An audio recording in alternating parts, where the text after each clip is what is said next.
So once you've washed your hands and sorted out all your ingredients, the first thing you need to do is prep all your vegetables. So we're going to start with the onion like we normally would, and we're going to use the bridge and the claw technique. But one thing we need to remember is not to cut this bit off just yet, because that will prevent your eyes from watering quite so much. So first things first, do a bridge and cut straight through underneath all the way through. This now means when we come to chop it up, we've got a flat surface and that won't wobble anywhere. So again, leave the root on, trim off the top.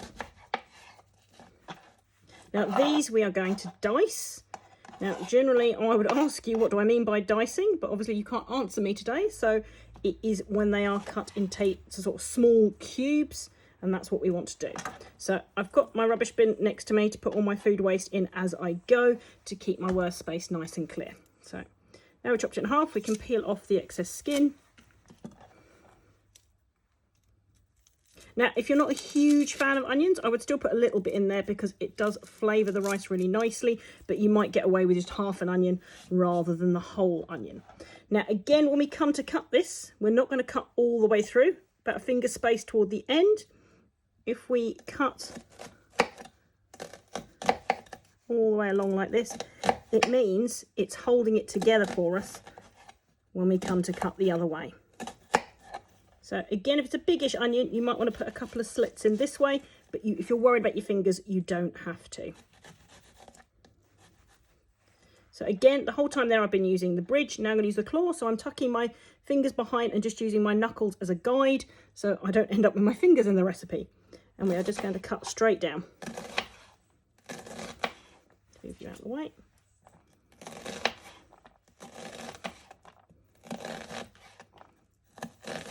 And the whole time that root has done a really good job of holding the onion together for us. We can just cut that last little bit of onion off. There we go. Make sure it's all cut up. That's nicely diced. Thank you. Now, my kids aren't massive fans of onions. I love onion, but I think half an onion will be plenty on this occasion. So we'll just move that over to one side. Now, what you want to do is prep all your vegetables before we start cooking. One of the other vegetables was a pepper. Now, the recipe called for a red pepper, but whatever colour you have in your fridge will do. And it wants us to dice this also. Now, ideally, you want to get rid of all these seeds because that's too many of them will give you a bit of a tummy ache. So we want to make sure that we get rid of all of those. Now, this has already been used. Otherwise, normally I would cut off the top. So generally what I would do, just cut through the top. And then over a food waste bin, I would pull those bits out. Just make sure you get rid of all the seeds. If there's a lot of seeds, it sometimes is worth running that under a tap to make sure they are all gone. Now, not to waste anything, you can also just trim off the excess around the stem before you put that into the food waste bin. Now, again, we want this diced. So start that way. Again, using the claw method. So we're using our knuckles as a guide. We're going to cut all the way along. That's fine. Take a few together. And again, we can cut them that way. So they're nicely diced.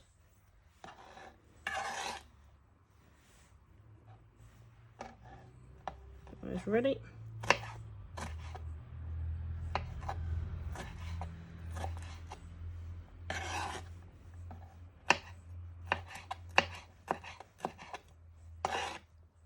Now, you can use any type of knife. I mean, I like a chef's knife or a cook's knife, as this is called, but it can be quite big. If you feel more comfortable, you can always chop it using something smaller.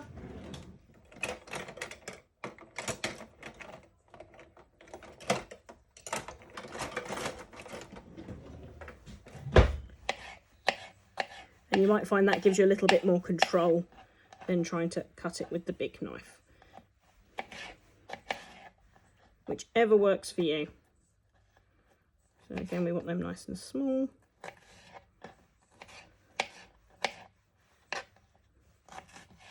Now think about each mouthful of rice, you want a little bit of everything going in, so nothing too big.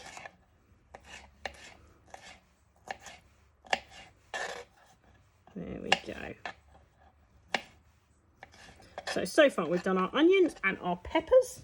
What else is called for? So we are looking for the mushrooms as well. Again, any of these vegetables can be substituted if they're not your favourite thing.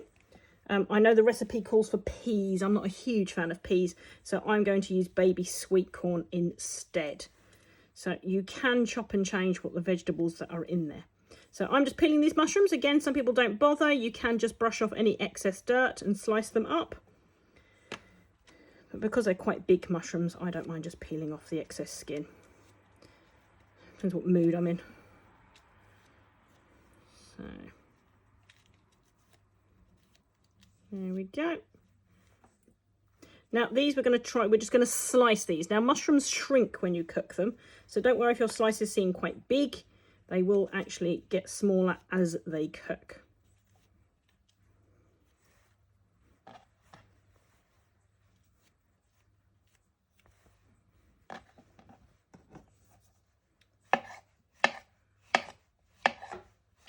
So it's up to you whether you use bridge or claw. Sometimes on the last one, a bridge is easier to hold it in place.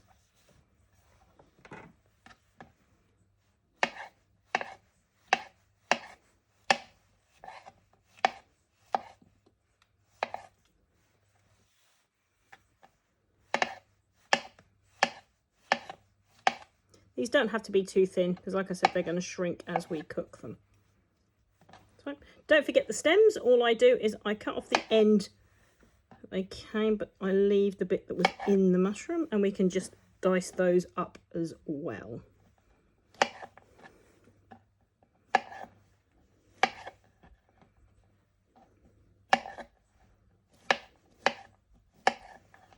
Don't want to waste anything. Now, though we're not going to cook the tomato, that's added at the end for colour and for flavour, I'm going to prep it now and have it chopped up as well. Now, I actually prefer to use a serrated knife when I'm cutting my tomatoes. Adam, I'm recording, don't jump. It's been balanced, please. Okay. So tomato, I prefer a serrated knife. I find it easier. Now, if you're using cherry tomatoes, just dice them up. We're going to add them again, like I said, for a bit of flavour and colour at the end. With a big tomato like this, we want to scoop out the middle because we don't want all of that in with our rice. It's a bit soggy, so just cut it in half. And very carefully, cutting away from ourselves, we just want to get rid of that. And then you can use your fingers just to get rid of the excess seeds. Easy, we cut it in half first.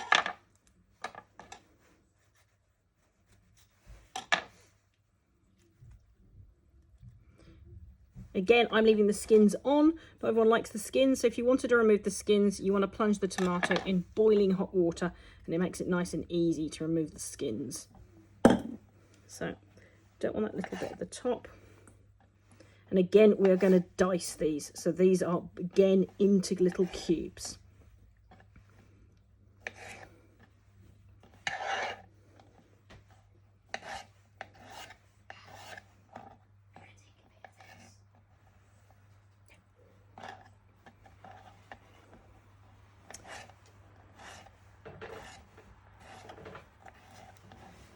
Fabulous. So we'll get that all done.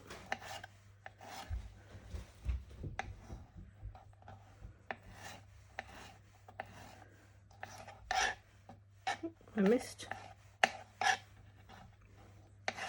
Now the last vegetable for me to chop up is my baby sweet corn. Again, that doesn't get fried. We're going to add that towards the end because they cook really quick. But once you've got vegetables prepped, it is so much quicker and easier to cook than trying to prep as you go. And also we've got all the different colours.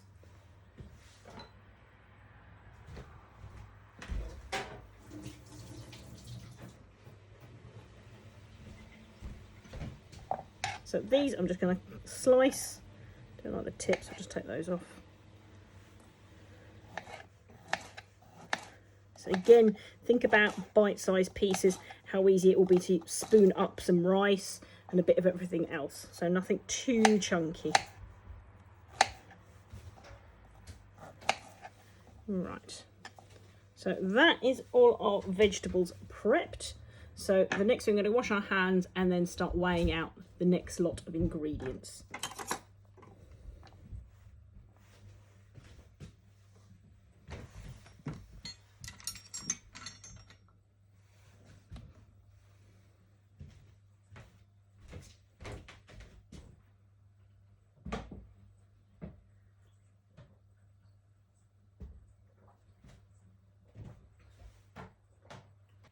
So next we need a set of scales. These are a space saving set, so they're flexible to hold larger dishes. I'm going to weigh the rice out, so we will need, make sure that's 0, right, 150. Now remember, when using electronic scales, I don't know if you can see that, move that back a bit. Obviously items like this weigh something, so when you turn your scales on initially, when you put it down, the numbers will change. So you need to make sure it says grams. And you need to make, when you press 0 or tar on the side, that it goes back to 0. Now we can weigh our 150 grams.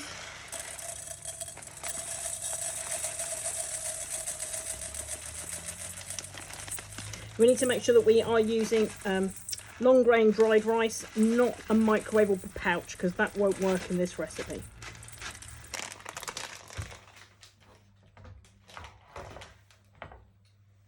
In a minute, we are also going to prepare our boiling water. Now the recipe calls for 550 ml of water, so we're going to make sure that we put the kettle on next. So before we start cooking, I'm going to put the rice to one side, shut the scales for a minute. Now with a stock cube, you can just open up the sides, give it a good flat. There we go. That crushes the stock cube in there before you add it to your jug, ready for the boiling water to make up your stock that we will need later in the recipe.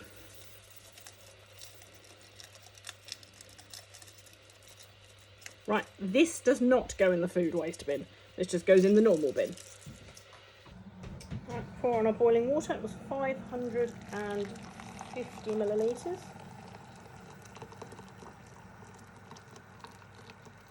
So your measuring jug needs to be on a flat surface so you can measure it accurately. There we go. So that's about, which 550 is a pint. So either or will work. Once you've poured that on, give it a good stir.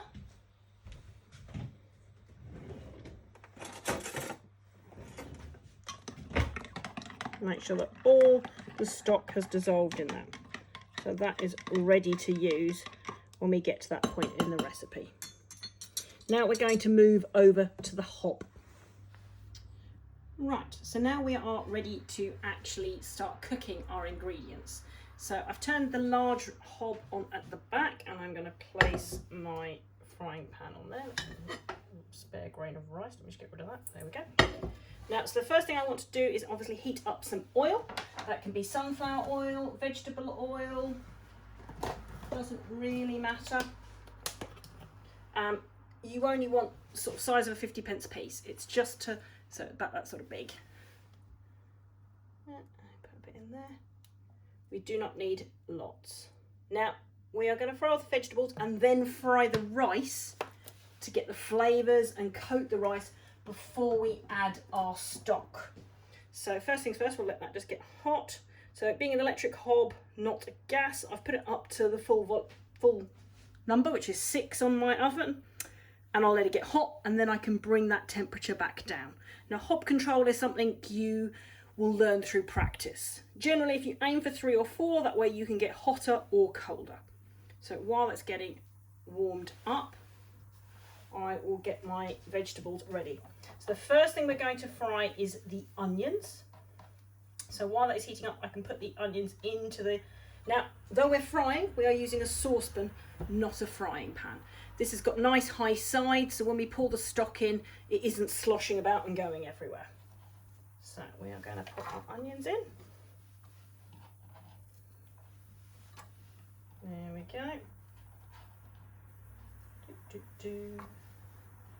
Now, if a rogue bit of pepper or anything else gets in there, it's not the end of the world. We are going to add those, but because they're a softer vegetable, we add them later.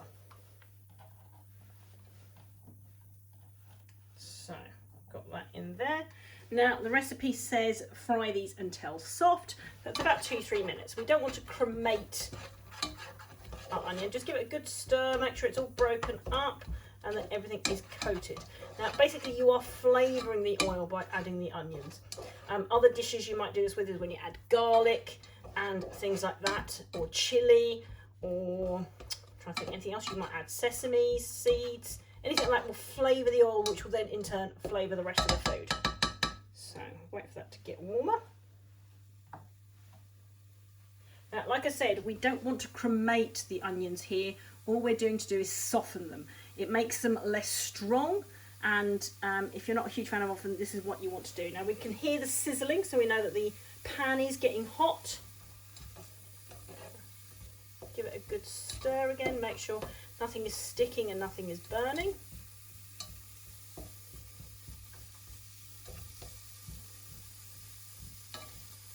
Now, if you're not sure about how much oil to add, it did actually say in the recipe an amount. It says 10 millilitres, which is in fact 2 teaspoons. Now, when we're talking about measuring in terms of teaspoons, we're not talking about, oops, I think we're not talking about this one. This is for stirring your cup of tea with, and these come in all shapes and sizes. It's actually a piece of equipment that actually measures. So 1 teaspoon is 5 mil. So 2 teaspoons would be 10 mil, and then 15 then suddenly becomes a tablespoon. So this, when we're talking about recipes, is a teaspoon, not this. Right, that is softening nicely. I might turn my hob down to 5 now so I don't burn my onions. They're softening nicely. They'll go slightly translucent. That's when you know they're kind of ready, but about 2-3 minutes. Onions can be eaten raw, so if at any point you're not sure, you can start adding the next ingredient. Now, our next ingredient to add is the mushrooms and the peppers. So in they go. So all that we should have left on our chopping board is if you're doing peas, you might have your peas left. I've got my sweet corn and my tomato. So once I've added all of those, again, good stir. Now the recipe says cook these for a further 2 minutes. So this is called sweating, what we're doing now. The liquid will be kind of coming out of the vegetables, particularly the mushrooms, and that's why they shrink when they lose water.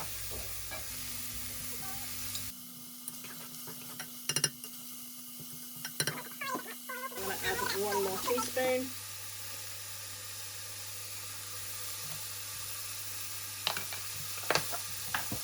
Give that a good stir.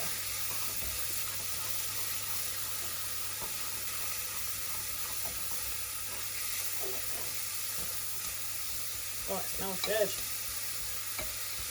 Now, I would normally put my extractor fan on, but if I do that, you won't be able to hear me talking.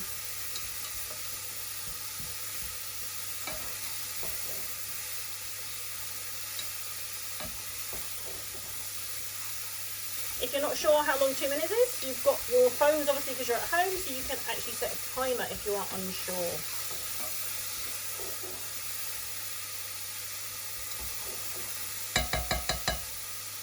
Right, so the next thing we are going to add after the 2 minutes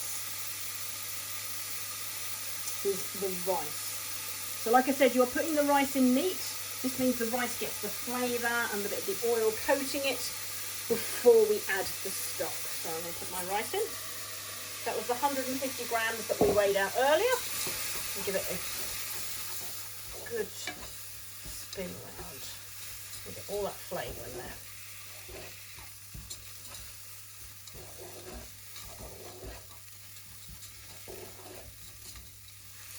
Now, keep your handles of your ovens, of your saucepan pointing outwards. That way it doesn't overhang any of the other hobs and you don't want them getting too hot. Now, I'm using a silicone spatula to stir with, but you can also use a wooden spoon.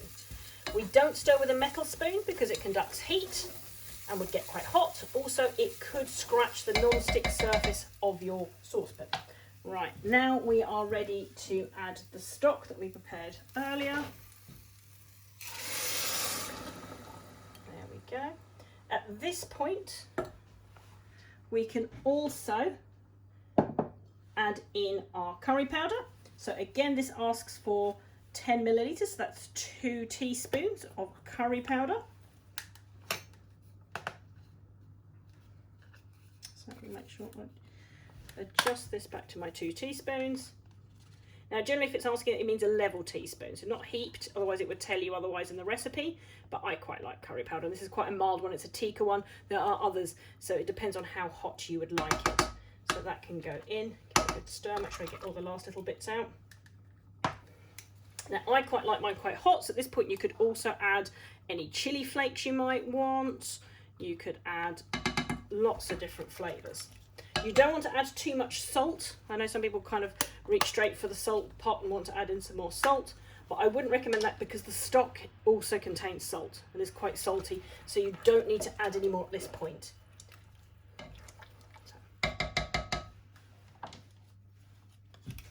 So at this point we now want to bring this to the boil so it can simmer. Now simmer means gentle boiling. So we don't want it vigorously boiling when there's lots of bubbles on the surface. We want to just see it simmering, which it is doing so now. But I think I might bring that temperature down just to a 4. I can always bring it up if I want. If I zoom in a little bit, you might be able to see there's little bubbles on the surface there. I don't want it any more vigorous than that. What you can see there is simmering. If you want, you can place a lid on, but you don't have to. The rice, actually it's getting a bit too vigorous, so again, I'm going to turn it down a little bit. The rice will absorb an awful lot of liquid, so do keep an eye on it. You can always top this up with a bit more liquid from the kettle. Ideally boiling, because you want to keep the temperature the same if you need to add more.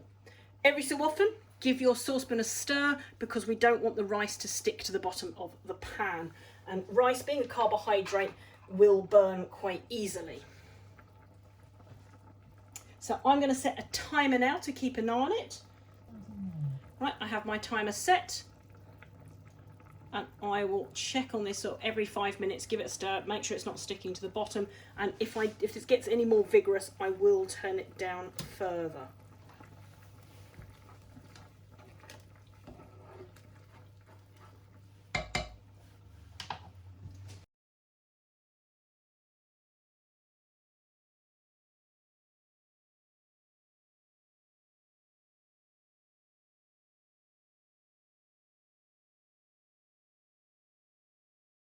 We're coming back to it. We're about 10 minutes of the 15 minutes in. The rice is nearly soaked up most of the liquid, so just keep an eye on it in case you need to add some more.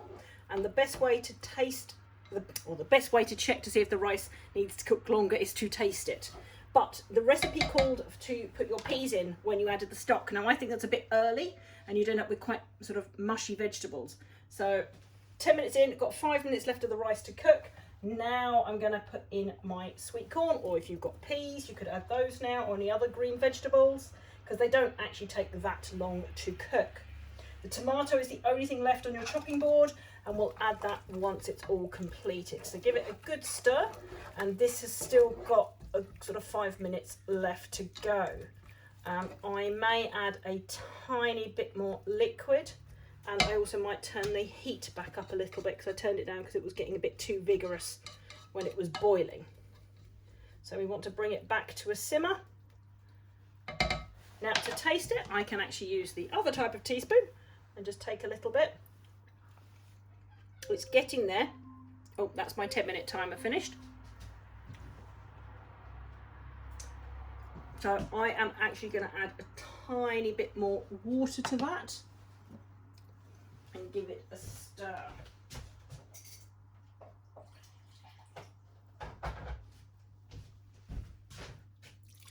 Just a tiny bit more in there. Also, whilst it is coming back up to heat, I might add a tiny bit of seasoning. So I'm going to add a tiny bit of pepper. But again, you could add paprika or some chili flakes. It depends how hot you like your food. Now we're coming back up to boil, so let's turn it down. So you do need to keep an eye on the hob temperature the whole time through in case you need to be adjusting it.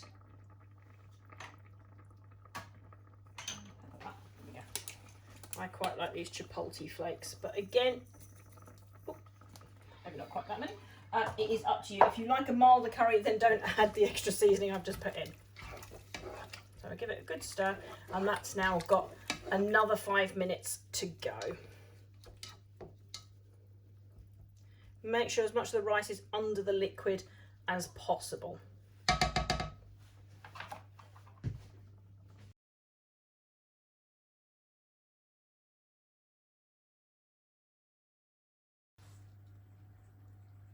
So our 15 minutes is up, and the majority, there's a tiny bit of liquid left in the bottom of the pan, which is fine, so you could keep boiling and just till most of that has gone. But don't forget, you need to check to see if your dish and your rice has been cooked by actually taking a teaspoon and just trying a little bit to see. No, that rice is cooked. You want the rice to be soft and easy to eat. It shouldn't still be crunchy and hard or tough. So the next thing, final bit we're going to do is put it in a bowl. Now this is a nice dish to serve with something else. So either chicken or some other dish. This would be a side dish. You can add as many other vegetables as you like. I'm looking at it now, I do think it needs something a bit green in there, so maybe peas are the way to go, but you could also do mange tout, a bit of spring onion, lots of other nice things. So the last thing for us to add is obviously the tomato. So I'm going to turn the hob off now to make sure it's not hot anymore. Zoom out a little bit. We are going to put the food into a bowl.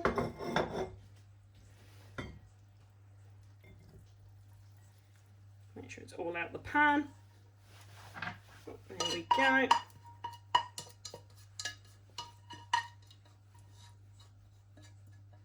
Now this would serve between 2 and 4 depending on what you were serving it with. So the last thing to do, let's move the saucepan out of the way, is to put our tomato on top for some colour. There we go.